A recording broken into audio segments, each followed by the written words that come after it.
கேரளாவே பதறிய அமானுஷ்ய த்ரில்லர் திரைப்படம். யூகிக்க முடியாத கிளைமாக்ஸ்.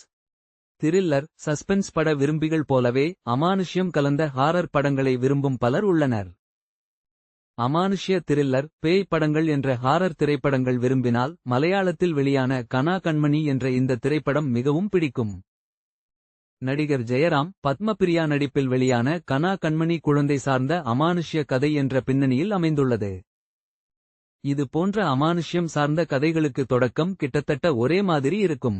மகிழ்ச்சியான தம்பதியான ஜெயராம் மற்றும் பத்மபிரியா தங்கள் பெண் குழந்தையுடன் விடுமுறைக்காக ஒரு இடத்துக்கு செல்கிறார்கள்.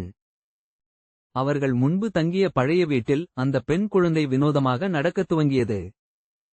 மகிழ்ச்சியாக இருந்த குடும்பத்தில் தங்கள் குழந்தைக்கு என்ன ஆனது என்று இருவரும் பதறுகிறார்கள். அந்த அமானுஷ்ய சக்தி யார், என்ன என்பது அதிர்ச்சிகரமான திருப்பமாக இருக்கும்.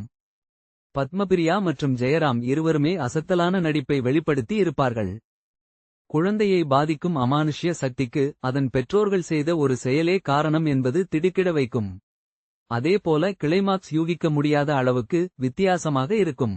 ஜியோ ஹாட்ஸ்டார், சன் நெக்ஸ்ட் ஓடிடியில் பார்க்கலாம்.